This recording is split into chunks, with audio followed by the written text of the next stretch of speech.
What's going on, everybody? Welcome to a very special edition of Real Talk with Zach and Steve. Of course, Steve's not with us tonight, so we've got Will hanging out with us once again this week. Will, what's going on, man?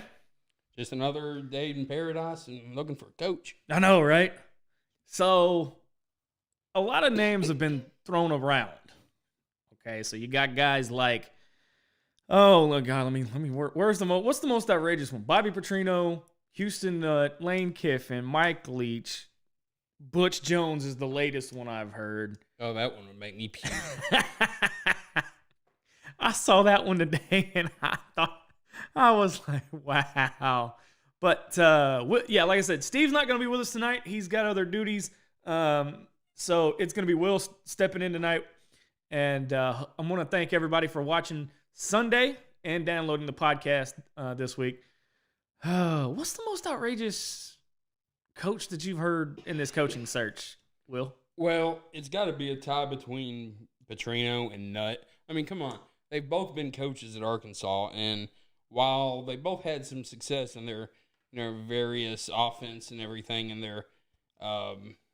their philosophies and everything, it's time to move on. And it's got to be someone that we can get here and make a splash. None of these offensive coordinators from Division I AA or FCS schools or anything like that. It's got to be someone that we can come in and we can pay $6-7 million to and get this thing going. But do you think do you think the foundation and the university is willing to pay out that much? If they're not, then they shouldn't have fired Chad Morris. Well, one thing I like, play with the big boys now. Yeah, one thing I like about Hunter Yurachek though is the fact that he says he doesn't like these big buyouts. So was that going to play a factor in who we get? I don't think so, because in today's world of college sports, especially football, you've got a lot of buyouts. I mean, it's just part of the game. It goes back to really buyout started. You remember, this was, 15 years ago or something, when Tuberville was down at Auburn. Yes. And some boosters or someone secretly flew Bobby Petrino in. I remember that. For an interview. Yep. That's kind of when buyouts really took off in college football, because Tuberville's like, hey, if y'all are going to go behind my back and do this stupid crap, bringing in other coaches for interviews, then I want some guarantee that if I do get fired, that I'm going to have my income that I, at least he at the time deserved, because he wasn't doing horrible. No, he wasn't doing great either. But you go back and look at Tuberville at Auburn. He had some really good years. Oh yeah, but so did Gene Chizik. So did Gus Malzahn. What good year did Chizik have without the $200,000 laptop stealing quarterback? The year he got fired. Well, yeah, well, that was a great year for Auburn, not a great year for Gene Chizik. Well, yeah, too, because of the buyout. But Tommy, and I am in no way endorsing politics or bringing politics into this, but did you know Tuberville is running, I believe, for U.S. Senate in Alabama or one of those southern states? Those backwood people will vote him in, so let's go. I mean, we're not doing politics. But No, but I found that... a good guy. He's an SAU alum, I do believe. So. I found that interesting, but... I mentioned this to Steve on our podcast this week. My fear is that we're going to rush this because of recruiting reasons, and we're going to bring in a guy who is less than mediocre and doesn't improve in the time span that we want, but then all of a sudden we're in the same situation 2 years from now, and that's going to become a constant cycle. Okay, well, this coach didn't improve in 2 years, so we're going to fire him. This coach didn't improve in 2 years, so we're going to fire him. Well, it's not necessarily about improvement on as far as the win-loss record goes, because it all comes down. So, yeah, it wasn't improving by the win-loss record by any means with Morris, but it was more than that. And we don't really want to rehash everything, because that's not what we're here for tonight, because we kind of did that Sunday as to why he was fired, and you did it on the podcast as well, which, if you've not listened to that, go ahead and get on Apple Podcasts or Spotify, wherever you listen to podcasts, to look up Inside the Natural State. Yep. Zach and Steve, they bring some interesting takes and some entertaining discussion on that podcast. But yeah, so okay, let's just clarify that. Steve brings it. I'm just along for the ride. Well, I was trying to be nice, but Oh, don't. No, it's a special edition. well, if that's the case, Well, hang on now. Wait a minute. Wait a minute. hold on, let me clear my throat. Whoa. Whoa. Yeah. But, So- and here's the thing, going on coaches. I'm going to make a case, albeit not a good one, because if Steve were here, he'd put me in my place. But I'm going to make a case for the possibility of Houston Nutt to return. I'll explain. I'm not saying it's in any kind of realm of possibility or should even happen. But I'm gonna but hold on. But I'm gonna play devil's advocate as to why there's a possibility he could He return. can come as an assistant to the like an administrative assistant to the head coach. Bring him in, let him do the pregame rah-rah cheers and everything. But is the team gonna listen to him if he's just an administrative assistant to the head coach? Have you ever listened to him live? Yeah, and every time I've even met him, and I want to put pads on and run through a freaking wall. So if you want to do that, then what would happen if you're already a football player getting ready to get into the game mode and he's in the locker room, telling him, fight for those Arkansas Razorbacks? I should mention that our views on Facebook went down. I don't know. We're live on Periscope, live for the first time tonight on YouTube, right, Will? Yeah, it's different. That's And for sure. Yeah, it's weird being on 3 social media platforms. But of course, we're live on Facebook, and I should say that our live views on Facebook went down when I said I'm going to make a case for Houston. Well, see, that's But no, like I said, it's not it's outside of the realm of possibility. Just like bringing Bobby Petrino back. No. He was fired with cause, so he can't come. He can't come back in any capacity. But Houston, even though Houston Nutt took a buyout with I think it was like the golden handcuffs or golden something that was in his contract. Even though he took a buyout, he resigned. So technically, does that mean he was fired? I mean, yeah. I mean, if he got a buyout and they said he resigned, if he got a buyout, then he was fired. I mean, I don't know. I guess maybe not with the way they are today, but it wasn't like Ole Miss came to Arkansas and hired him away. He left and then immediately went to White. Shouldn't be quiet. No, it's okay. Heath, one of my old youth ministers from when I was a teenager, says, Zach, you're killing me, Smalls. Why not? He would be a coach currently if he was a great coach. I'll explain that later on. Well, so what year was the last year he? 2011 was the last year he coached. 8 years ago. I think. 8 when years he ago. left, he was fired at Ole Miss. I think 8 years ago. I think it was And 2011. that year, didn't he lose to Jacksonville State? I think it. No, yeah, I think so. It may have been. I think it was the year before, but It may yeah, have been 2010. No, it was 2011. no, it was 11 because that was part of his remember firing. I was driving back from Fayetteville from a game when I heard that on the radio, and I just, me and my buddy just started laughing.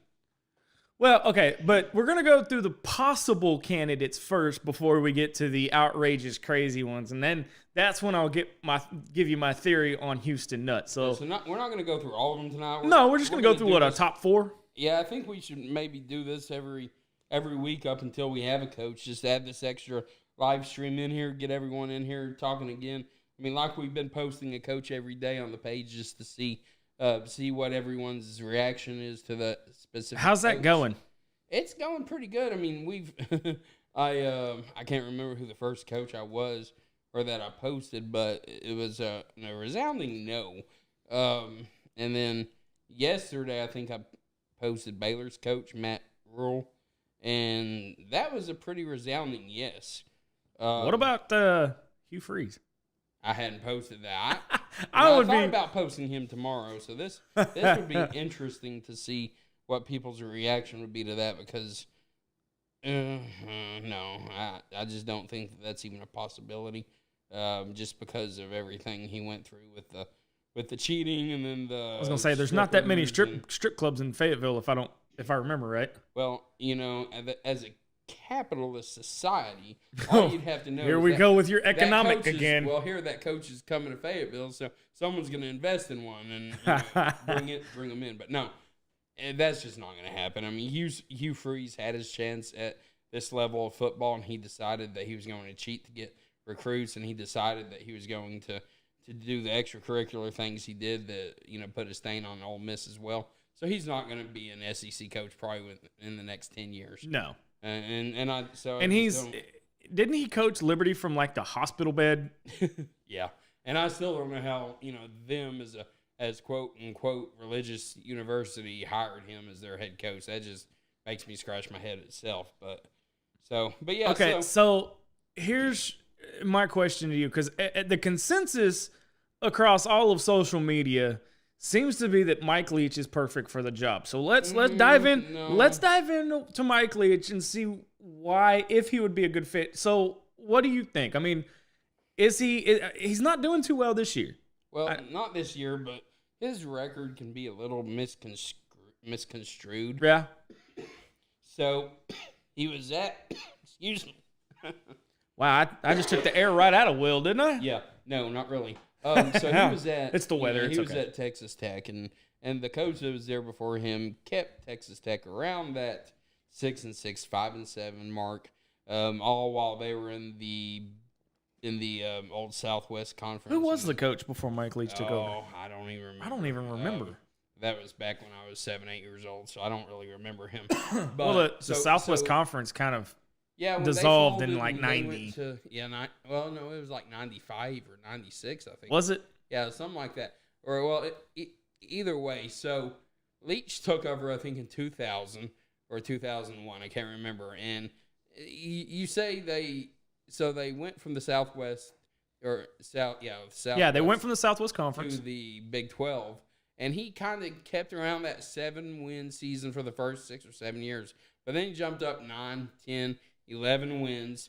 That 11-win year, or I think that was with Crabtree, and who was the Crabtree and Graham Harrell was Graham Harrell. That's the one.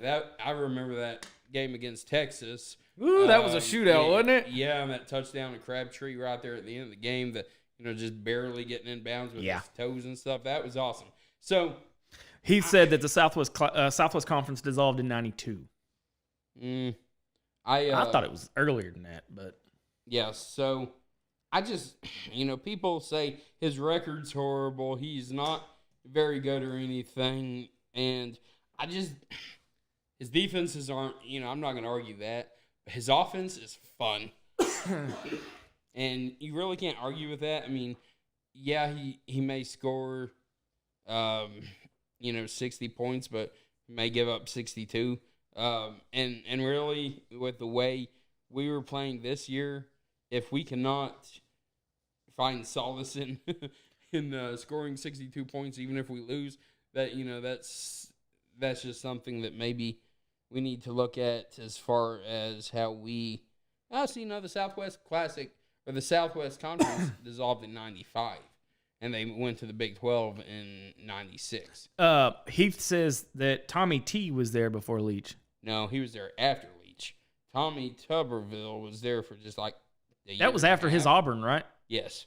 That was after his Auburn tenure, and then he went to Cincinnati before he stopped coaching. Yes. So here, I'm looking here. They went. I'm trying to find here. So.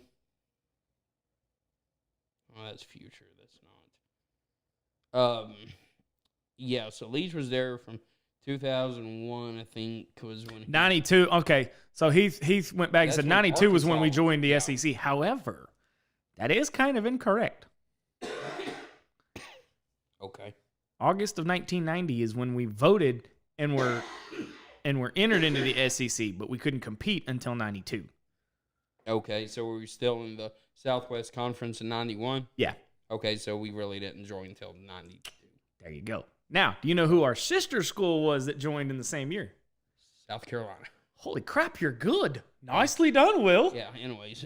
So let me look here real quick. I'm just trying to.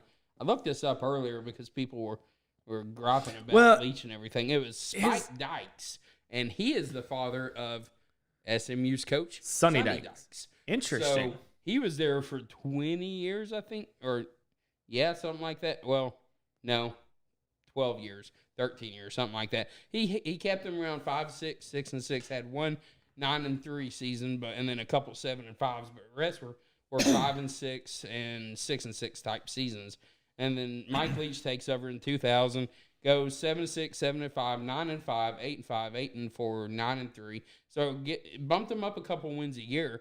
And then 07 was 9-4, 08 was 11-2, 09 was 9-4, and then this whole crap started with that kid that accused him of locking him in a shed or something and beating him with a something like that. Craig James' son, that's who it was. Yeah, and ended up not being true, but they wanted him out at Tech, so that's how they got him out.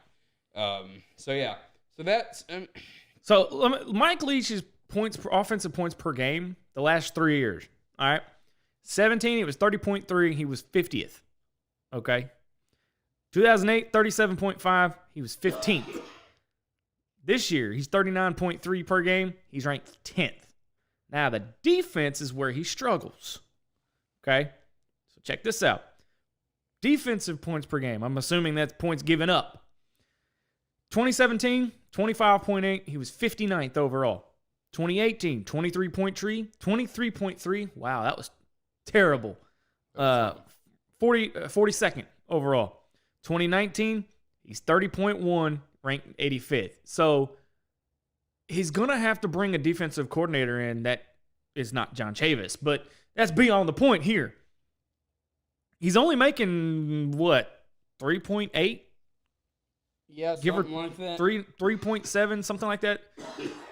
You're looking at maybe throwing at most, I'd say $5 million, maybe $5.5. I mean, is that out of the realm of possibility?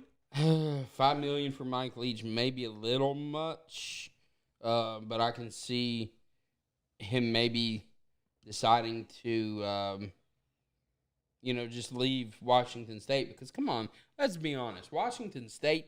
So everything I was just telling you about Texas Tech being 6-6 type program at all times. Yeah, it seems over the last 30 years.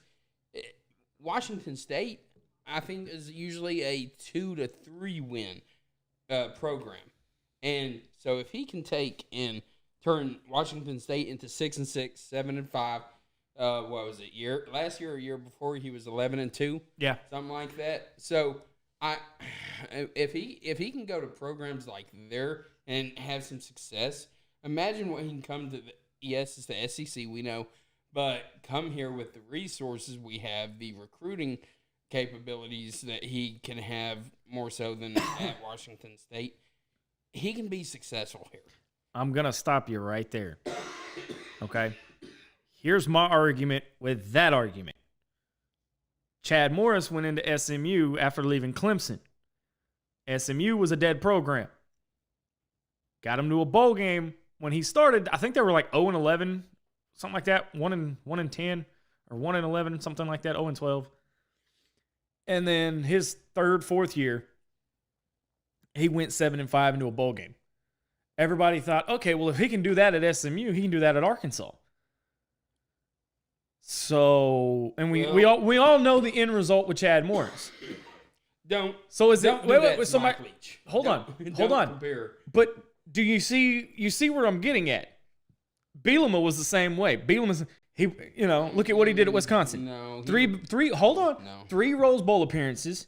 He comes to Arkansas, down he goes. We all know the end result. Barry Alvarez. It was Alvarez's program at Oh, Wisconsin. I'm not discounting that, but so, Arkansas fans may be a little bit gun shy when it says they're going to be apprehensive because you're talking about a guy. This is coach number 3. Okay, this is coach number 3 that he brought a program back. Texas Tech, Washington State. If he can do that at those schools, he can do that at Arkansas. We thought that about Bielema. We thought that about Morris. Look what happened. They may be a little bit apprehensive at looking at another coach who, quote unquote, rebuilds programs. If anybody can rebuild a program, it's Bill Clark at UAB. No. What? Oh, sorry. Wow. But it sounded like you hadn't hit the age yeah, yet. Because you took the... No, you're going to have to do some more research on Bill Clark. So while he's had a very good defense... Whoa. Go ahead, but... Okay, yes, I'm hitting you with this. So Bill Clark's had some good defense, but the NCAA actually gave UAB some unprecedented access to the transfer portal, quote unquote. Whenever he restarted their program, there were a lot of players that transferred from a Power 5 type program and went down there, and the NCAA, because they were restarting the program, gave them all immediate eligibility. So yes, it's impressive to see what he was able to do as far as the program goes, but to sit here and say that he could come to Arkansas and do that kind of same thing is I'm not saying, and I was on the Bill Clark bandwagon at first, and then I did some digging deeper and read some stories about what the NCAA was able to do with giving him some exceptions to the transfers and stuff. But don't get me wrong, he is a hard-nosed defensive coach, and I would love to have a coach like that. But I just think before you give someone like him a chance, you need to give someone like Dave Aranda, the defensive coordinator at LSU, a chance, because he's at least coaching and has coached, at least on the assistant level, at a Power 5 level. Where was he at? I can't. He was before LSU. He was at Wisconsin. That's right. So I think you would want to give someone like Dave Aranda a chance and say, hey, hire that Joe Brady kid as your offensive coordinator. Bring in someone that you trust as your defensive coordinator, even if you are going to run the defense, and go get someone like Sam Pittman for offensive line, pay him $1.2 million something, and let's go. So I kind of like DJ. We're going to go through the comments on Facebook. I don't know if we've got any on Periscope or YouTube. No. But Brent Phillips says, Yurachek cannot, and he puts this in all cap letters, cannot get this hire wrong. Brent Treadway says, Pittman is the man. Not for head coach. No. Let's see. UAB plays cupcakes. That's Curtis Kendrick. Now, DJ Heath makes a very good point here, and he's kind of got my wheels turning as far as thought process. But he says, I say give Barry Lunning Jr. a year. No. Wait a minute. What would be wrong with an interim, 1-year interim head coach and Barry Lunning, just to make sure we get this hire right? Well, we have a 3-week interim coach, so we do get this hire right. And but you can't hire a coach in 3 weeks and expect him to turn the program around. Yes, you can. That's what we did with Petrino. Look at the talent that Petrino had coming off of that last season with John L. There's talent in this locker room. Chad Morris just didn't figure it out. And that's what ticks me off more than anything with that incompetent coach was there's talent there. And, don't get me started on him again, because you have Rakeem Morris and Rakeem Morris. Rakeem Boyd, and he only gets 8 carries. Did you really Yes, I said that because I'm ticked off. The things that happen on live. So you get him, and you only give him 8 carries in a game, and that's ridiculous. He's got 1,000 yards already, and you're gonna say I'm only gonna give you 8 carries because, well, we know you can score 70 yards every time you touch it, but no, we don't want to win this game. What is it? It's ridiculous. So explain something to me, because I don't quite understand. Everybody keeps pointing at Yurachek going, he's the one that made the hire, fire him too. Yurachek got hired a week before Morris did. All Yurachek did was talk to Julie Cromer-Peoples, and she said, this is the football coach. And he was like, okay. Yurachek didn't hire this guy. No, okay, he didn't. But he hired Jordan Weber, an Olympic gold medalist for the gymnastics team. And then he hired Eric Musselman. I don't know about y'all, but Eric Musselman in my book so far has been a damn good hire. Yeah, time will tell, but yeah, only time will tell. But I make that point to say this. Heath was talking in the comments, says no athletic director can get the hire wrong. They do. But that's the phrase I'm growing exhausted of hearing this week. If we got either of the last 2 hires right, we wouldn't be having this conversation tonight. And that's true. If Morris would have at least beaten Western Kentucky, he'd still have a job. Yeah. At least for a couple weeks. Well, yeah. Okay, so I see this comment here from Donnie saying that Lane Kiffin moves around too much. So let's go ahead and have a kind of a thing thinking about our own careers. So say you're a 34-year-old hotshot coach that just got an SEC head coaching position, and all of a sudden an NFL team calls you, and wanting you to be their head coach. Do you not take that job? Do you, Zach? No. I say yeah. So okay, I don't believe that. Wait a minute, and here's why. Who is the offensive coordinator for the Cowboys? It's like a 24-year-old kid with no coordinating experience at all. He was the backup quarterback for the longest time. That has nothing to do with my question. But it comes back around to it. Okay. No more up and comers. That's my point. Why would you take a pro job, Bobby Petrino? You see what I'm getting at? No. So, I mean, Lane Kiffin didn't even plan on interviewing for that job, the Oakland Raiders job. And you were listening to the radio story I heard that interview that he went with Sarkisian for Sarkisian's interview, and Al Davis came away impressed with Lane and didn't care about Sarkisian. Well, now wait a minute. Sarkisian leaked it to the media that he wasn't interested in. Then job. Al Davis comes out and says, "Well, I didn't really like him anyway." Well, yeah, I mean, just to protect his ego, I guess, but still, so you go and you say that, and so, I mean, he was 34, 35 years old when he got that job. Wasn't very successful, but again, you look at the Oakland Raiders since their Super Bowl run with Gruden back in the day. That was 19 years ago. Yeah, 19 years ago. So I was in the 8th grade, man. Yeah, outside of those couple of years, what have they done? Have they made the playoffs 2 or 3 times, I think? I think so. Then? Okay, so 19 years, 2 or 3, maybe 4 times in the playoffs. So it's They've not got like more it's than a the great Cowboys. organization. Yeah. I'm just.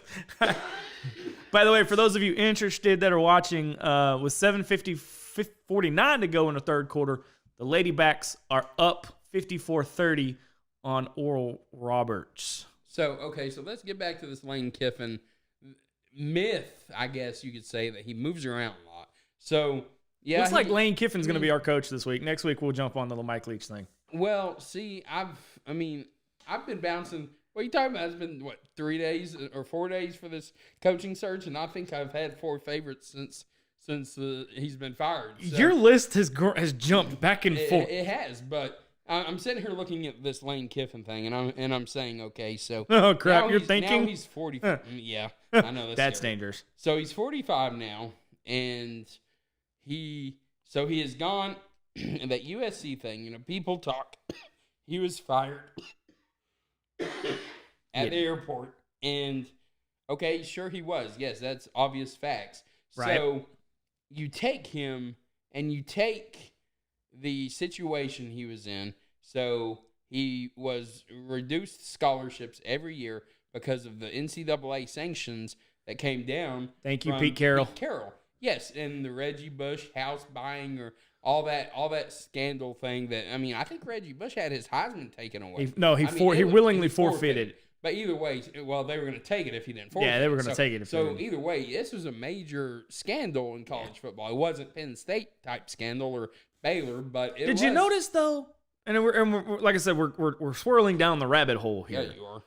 But did you notice how that was the first true scandal in college football? The big one of, I'm going to say, of our generation. Yeah. Because then it moved to Penn State. Then it went to Florida, Ohio State. Yeah. There was another one in there. Baylor. Yeah. So yes, he was fired on the tarmac of the airport, and we hear that every time they talk about, Lane Kiffin was horrible at USC. And I mean, the record, it wasn't great, but it wasn't It wasn't absolutely horrible. So let me look at his okay. head coaching record at USC. We could stout or we could we could throw out stats all night long. Okay. So, he went 28-15 with, I think he only had like 50 scholarship players on the roster every year. Yeah, but in the Pac-10 again, we could spew stats all night long. But what does Lane Kiffin offer Arkansas that Arkansas doesn't have right now, besides a head coach? Well, he gives Arkansas a young coach that has experience. He has NFL head coaching experience. He has Pac-10 head coaching experience. He has SEC coaching experience. He has SEC offensive coordinating position under Nick Saban, and Saban credits Kiffin for quote unquote opening up their offense. And sounds like a similar situation that we had last year. Yeah, I don't want to hear about, because Dabo credits Morris for his offense. I've not heard Dabo actually say that. Well, but people have said that. It's understood that no, Saban has come out and said that he is thankful for what Lane did while he was there. But anyway, so Lane has the ability, and he knows how Saban functions his whole program at Alabama. Yeah, when you're up 40 points, he throws his headset and gets pissed. So that's what. So you take Kiffin, you take his experience as a young coach. He's a recruiter. He's going to be able to build an SEC level elite staff. So he's going to be okay. Now wait, pause. He's going to be able to. The question is, can he? The question is, will the university give him the money to do it? See, that's what I don't understand. Why are we being so conservative with the amount? Why are we being so conservative with the amount of money we're paying these guys? So Lane Kiffin right now at FAU makes like $985,000. So you give him 3.5, okay, and then you say you've got up to $2 million for an elite defensive coordinator, and he's probably going to bring in Kendall Briles as offensive coordinator. He's the offensive coordinator at Florida State. Of course, Taggart got fired. So, may bring him back for $1 million. And then you say, okay, you've got, 1.25, 1.5. You go get Sam Pittman. Why? Because we need Sam Pittman back. Well, yes, we do. And Sam Pittman loves Arkansas. He's got property in Hot Springs on Lake Hamilton. He still has his house in Fayetteville. His wife loves it up there in Fayetteville. His hometown's an hour and a half away from Fayetteville. Rumor is that he's not getting along with that coaching staff out in Georgia. and he's very much on relationships, and that's why he left Arkansas. Other than his relationship with Bielema and Bielema's bottle problems, but you've got Sam Pittman's best friend is Lance Thompson, who is the defensive line coach and recruiting coordinator for Lane Kiffin at Florida Atlantic. So if he can bring Thompson along as defensive line coach, you would think that Sam Pittman has a great shot of coming back to Arkansas as an assistant head coach or whatever, an offensive line coach. Going back on the comments here, everybody keeps saying he's not mature enough. He's not mature enough. I'm telling you now, and I'm agreeing with Heath. Heath says he did mature under Saban. I'll admit that. And it did. I think anybody that has worked under Saban or worked with Saban, that's a humbling experience in and of its own.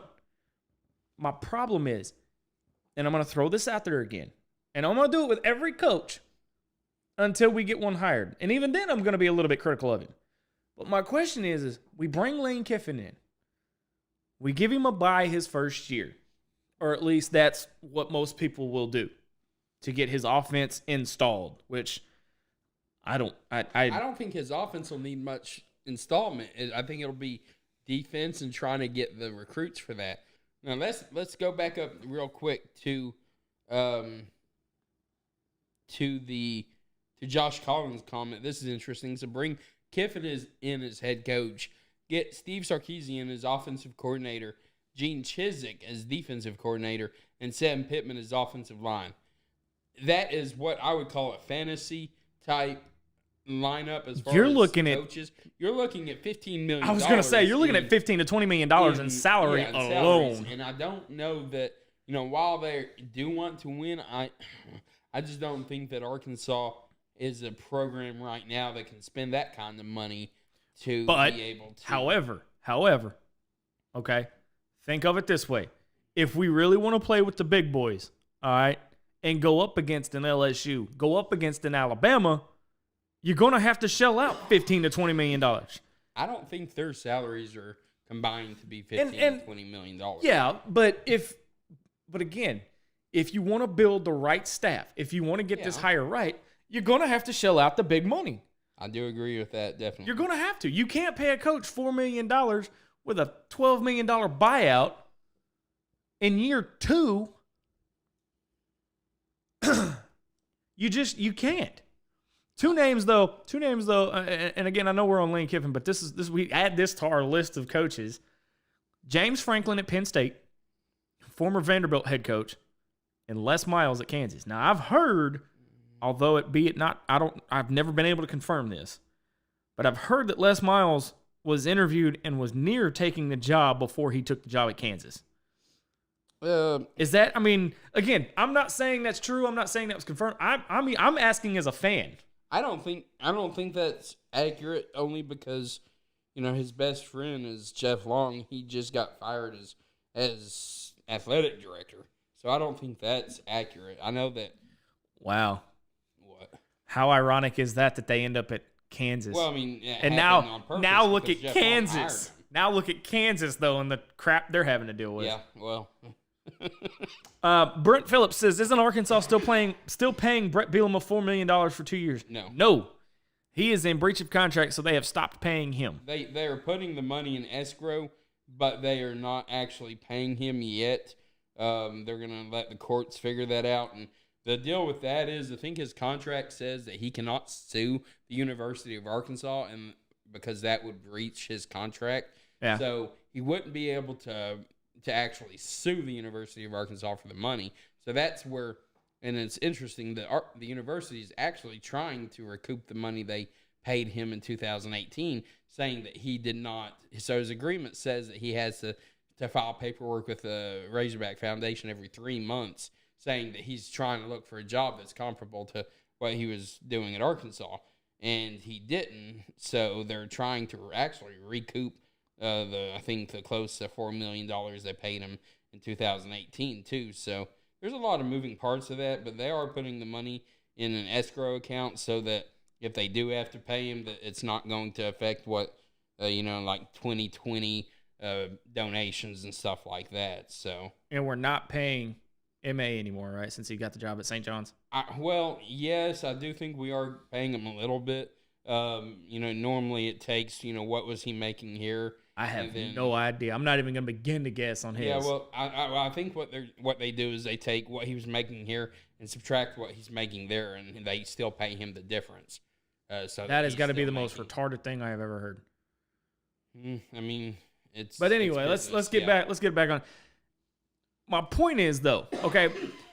And again, we're comparing apples to oranges when you're looking at Florida Atlantic. Okay, you're not even on the same scale as an SEC school like Arkansas. In 2017, his offense was generating 40.6 points a game at the 8th overall. Okay. 2018, 31.1 for 40th overall. 2019, 33.5 for 37th overall.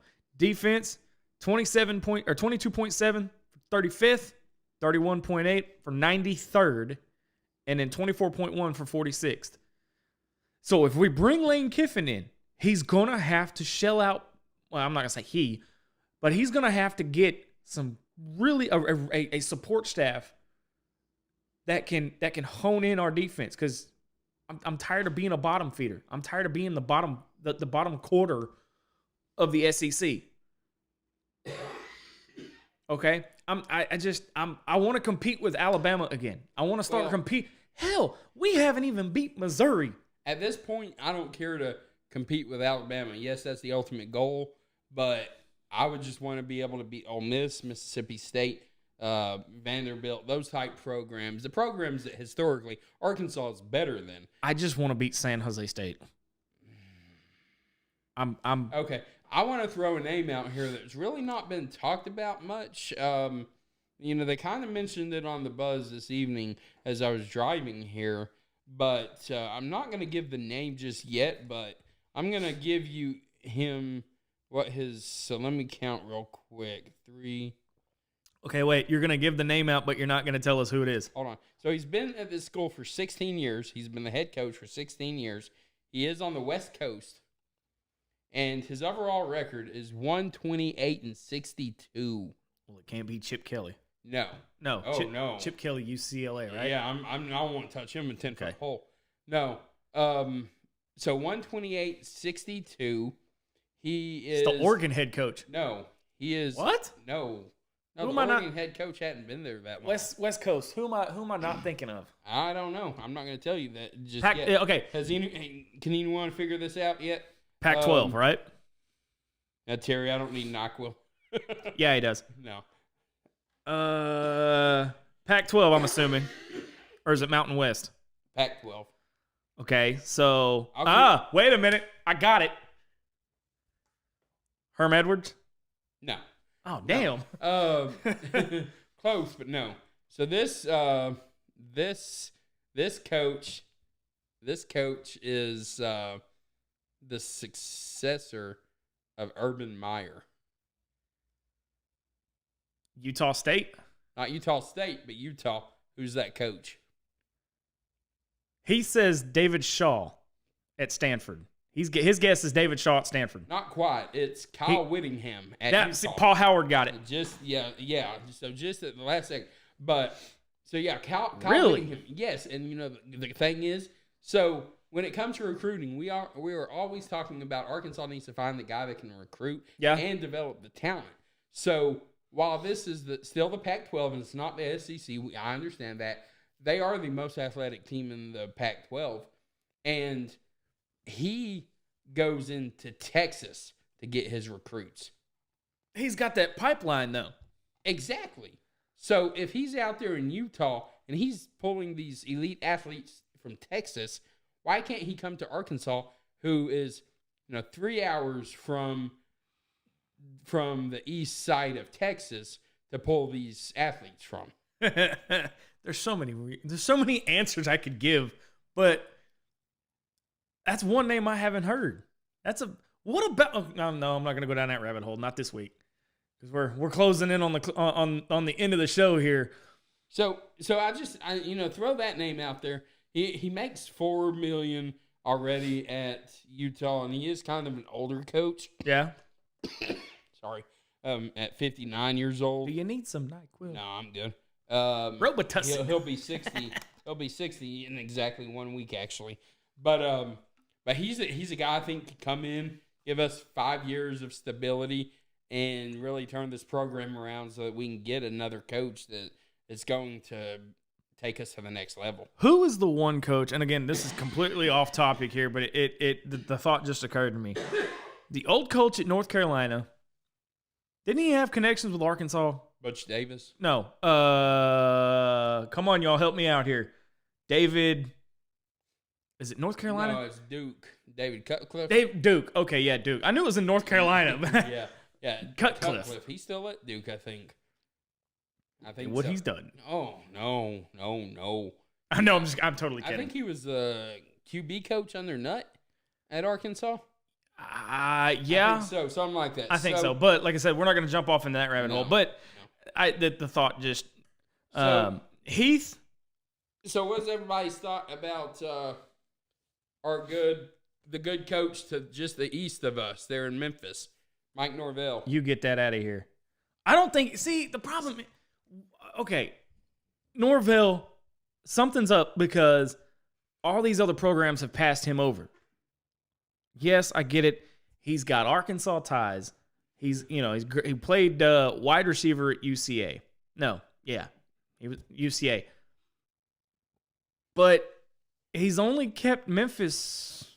Yeah, he's built on Justin Fuentes. That was what I was getting at. Yeah, he's built on the success, and he's maintained it. And you've got to be a decent coach to be able to even do that, because Cutcliffe was at Tennessee and with Peyton, and Ole Miss with Eli.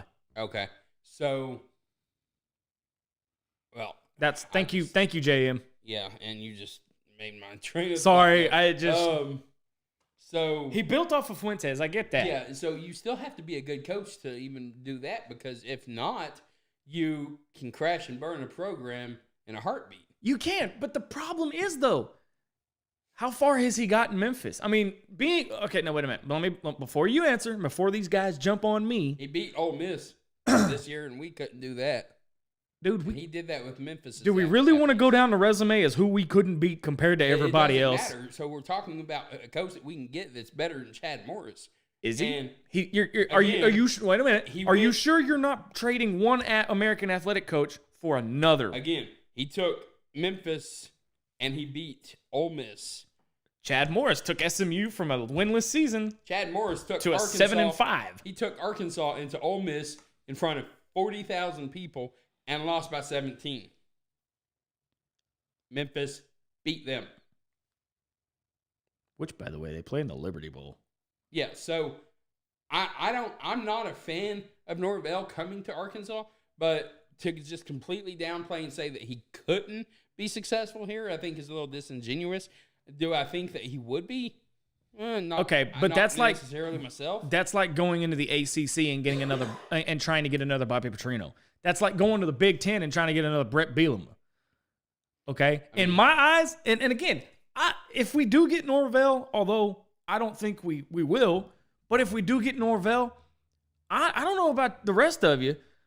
I just don't. I'm a little gun shy because he's not grown Memphis. He's just kind of kept it where it has been from Justin Fuentes. Now, who's to say we don't get Justin Fuentes? Yeah, no. I don't think he's interested, really. Which probably is Norvell even interested?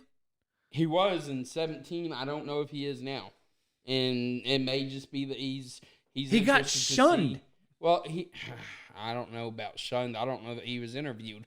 Well, reports said that it was Norvell that was going to be it, and then all of a sudden we get Chad Morris. Well, as we know with Jeff Long as the athletic director, well, he wasn't the athletic director. Wasn't the athletic director anymore. But you just don't know who the coach is going to be in a search like this until really, 24 hours, maybe 48 hours before they actually announce. Okay. I'm going to take that logic. I'm going to put it on a basketball program. All right. Good Lord, man. You good over there? Yeah. All right. Weather getting to you? Well, I had a couple of kids come home with a strep throat, and they gave that to my wife and I both last week. So, Still getting over it. Yeah, I'm getting over it. I'm much better now. We're definitely not contagious, but yeah, because if you were, yeah, I'm no, sitting around spreading germs to you. So. Yeah, well, but I'm gonna take your thought there and put it on the basketball program. Okay, did we even know Musselman was on the radar? Did we even know how?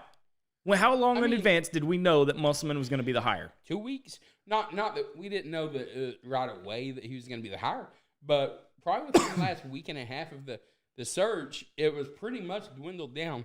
Okay, it's either going to be Kelvin Sampson. It was going to be. It was never going to be Kelvin Sampson. Yeah. Yes. There's no way. Yes. Kelvin Sampson. Greg Marshall was on campus.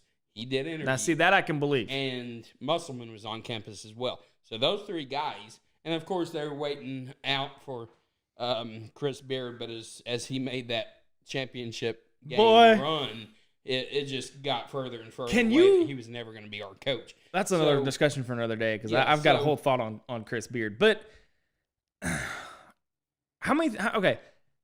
right now, what do you think Hunter Yurachek is looking at as far as potential coaches? You know this can't be easy. This is going to be this will, in my eyes, and I'm just one fan, but in my eyes, this hire will define Hunter Yurachek as the athletic director at Arkansas his entire tenure. Granted, I wish they could clone Dave Van Horn with a football mind and a basketball mind. Well, until we hired Eric Musselman. Because I've met Dave Van Horn. That dude is intimidating. Oh, that's because you're afraid of everyone, so. No, this dude's intimidating. I'm not afraid of anybody, but, well, no, my mother, but that's a different story. We're going to be throwing out names, and up until we get the press conference announcing that, so-and-so has been named, the 34th, 35th head coach of the Arkansas Razorbacks? Oh, man. Well, we've talked about a lot tonight. Yep. We're going to have even more Sunday. And there's going to be more news floating around, even the candidates we have here that we've talked about tonight. You may have some more guys pop up like Willie Fritz from Tulane, which is another interesting coach. Drinkwitz. I just can't think of having. Now, all right. Now, wait a minute. Hold on. Because Caleb Dunn called me out and said DVH is not scary. I didn't say he was scary. I'm saying he's intimidating looking. Dude's cool as all get out. But at first glance, he's a little intimidating. Yeah. I'm with Caleb on that. He's not scary. But if you've never met him and you just kind of watch him, he's intimidating. So, going back to Drinkwitz, and this is that is such a cool name.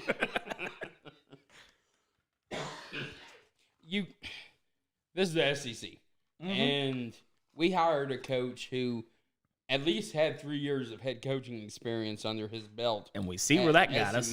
Yeah, and now people are bringing up Eli Drinkwitz, which he's from Arkansas. He went to Tech, all this stuff.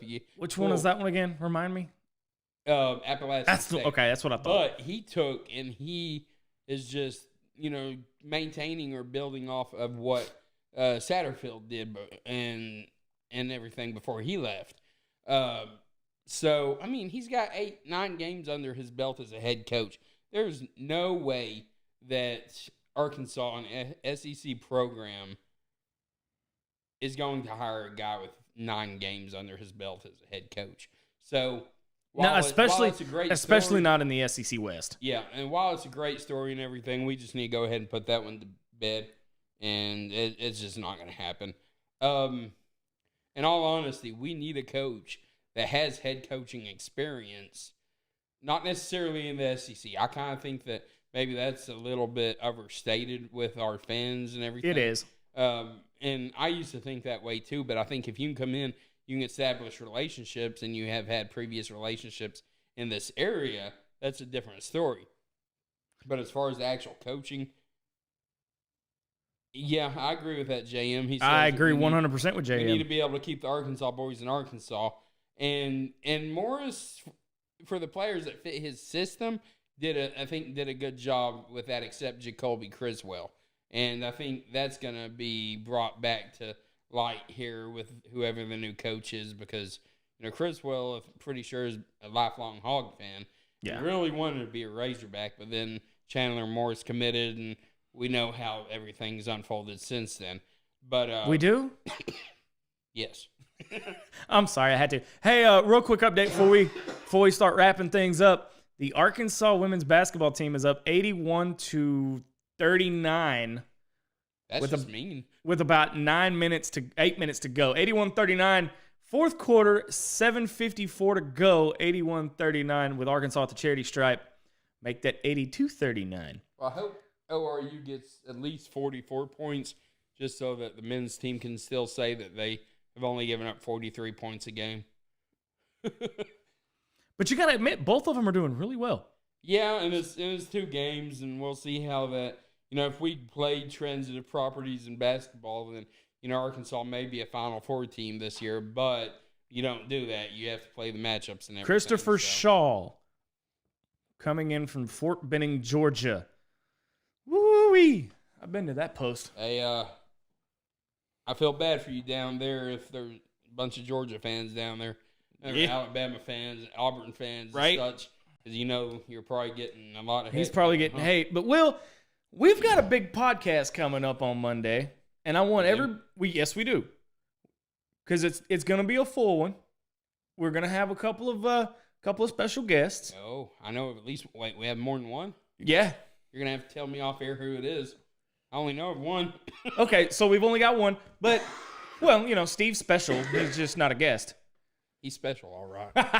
But I want to encourage everybody to tune in next week to the podcast. That'll drop probably Thursday or Friday, getting you ready for the game against LSU in Baton Rouge. Sunday, back here at 3:00. It'll probably be me and Will, but we're going to try to see what we can finagle. You're going to have to tune in to see what happens there. Oh, ouch. Chris said he was at the Bama-Arkansas game. Oh, ouch.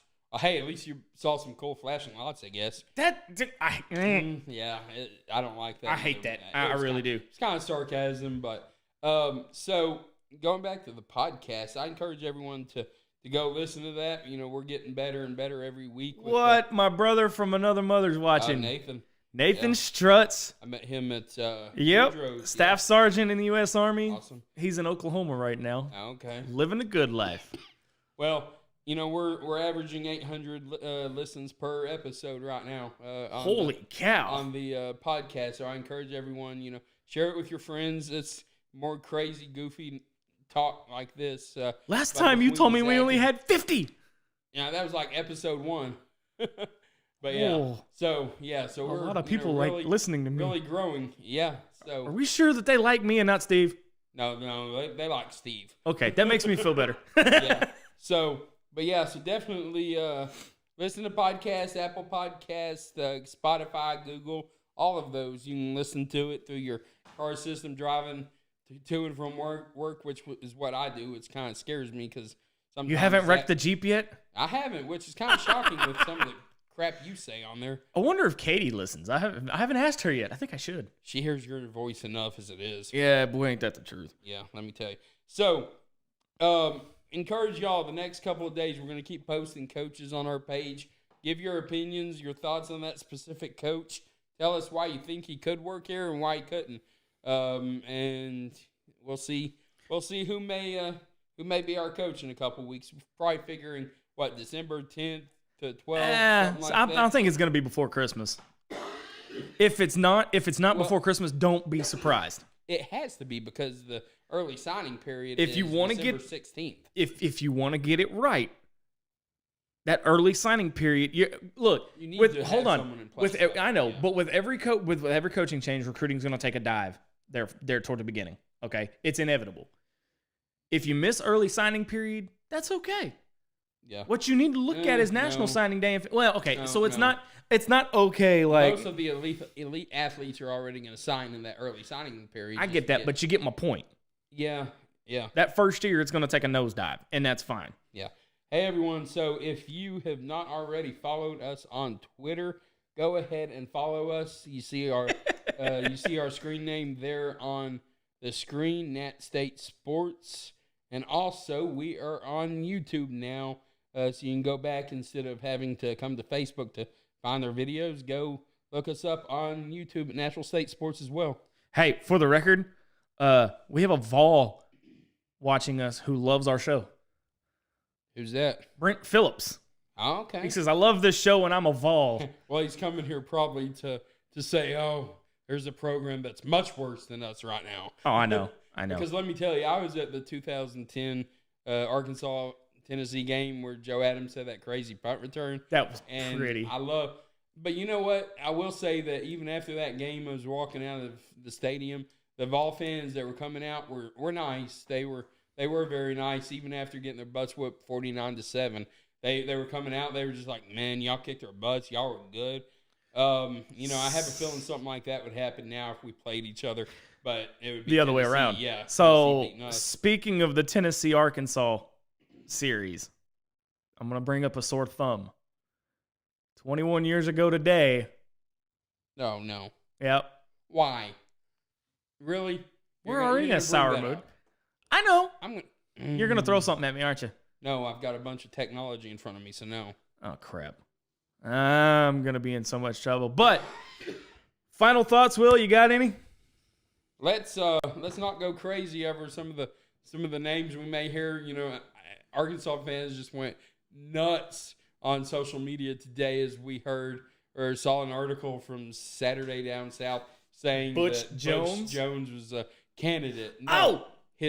Sorry, I just thought about it. Yeah, his agent reached out to Arkansas. Arkansas did not reach out to Butch Jones about that because, desperate times call for desperate measures. No, Juracek knows better than to, get the champions of life coach. So I told you guys at the beginning of the show that I had a theory about Houston Nutt. Okay? Here it is.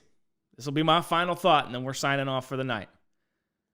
Houston Nutt coached from 1998 to 2006, 2007? 07, yeah. 07. Then he coached at Ole Miss from 2008 to 2011. He hasn't coached in 8 years. That's the downfall of Houston Nutt. That's where everybody's going to sit back and go, I don't know if Houston Nutt can be the coach. Me personally, I would want Houston Nutt. He's a great motivator. He loves Arkansas. And by God, every time you hear him talk, you want to run through a freaking wall just because he's that motivating. Bring him in as motivational speaker. Here is where I think you can bring him back. I think he misses the game of coaching. He's 62 years old. He's been sitting behind a desk making the big TV money since 2011, 2012. Number 2, okay? He's got to build the right staff. Okay? But if he brings in the right staff, one of the downfalls of Houston Nutt that everybody remembers, he always wanted to have his hand in everything. Mm-hmm. Remember? I called that play, Chuck. I called that play. He doesn't let his offensive coordinator do his job. So my thing is, bring him in. Bring him in. It'll never happen. It'll never happen. But I say you bring him in. Either bring him in as a head coach, bring him in as an assistant, just have him on staff. But I think the problem with Houston Nutt of why he can't get back into coaching or why he won't get back into coaching, the game has passed him by. His style of play has passed him by. The game has moved on in the last 8 years. Bobby Petrino was fired with cause. You're never going to see him back on the University of Arkansas hill. You're never going to see it. You're never going to see it. Okay? Butch Jones, never going to be here. Sorry, dude. Not going to happen. There's so many others. But Houston Nutt, the game has passed him by. You bring him in every week as a motivator, and you let him run out on the field. Bring him in as the mascot. Bring him in as the mascot. There you go. Let him hold the flag and run out with the team. That'll get him fired up. You're killing me. Hey, I'm full of theories, man. I do think that as I was driving here this evening, they were talking Marcus Elliott and Fitz Hill. They were talking about they do need to have some kind of group of Houston Nutt, George Wilson, some former Razorbacks. No. Just hold on. As an not to hire the coach or anything. Okay. But to see what their plan is as far as a 5, 6, 7 year plan. Because while we don't want Nutt back as a coach, he did have a 2, 3, 4 year successful periods here or there in his tenure here. He just had a couple of really dumbed down years and stuff. What if you bring Nutt back as the head of recruiting? Huh? Who wants a 63-year-old man who... There's a lot of lions and tigers and bears, but there's only one Razorback. And that's not going to do for anyone who is a social media world. Yeah, so, I know. And no, I mean, it was a last second thought. Yeah, so I get where you're coming from that because of all the motivational stuff he can do. But I mean, I still see his first speech in the locker room as an Arkansas head coach. Yeah, and I still want to run through a wall. So I mean, but that is gonna do it for us tonight. Yeah, we'll be back here Sunday at 3, unless breaking news happens, and then I'll be live again. But I doubt it. I doubt anything will happen between now and then. So enjoy your weekend. Bye week this week. So if you have the opportunity, we're not just an Arkansas Razorback page. Okay? You got a bye week this week for the Razorbacks. I implore you, go check out UCA. Go check out A-State. Trust me, you're not going to get disappointed. All right? For Will, I'm Zach. You've been watching a special coaching search edition of the Real Talk with Zach and Steve. So long, everybody.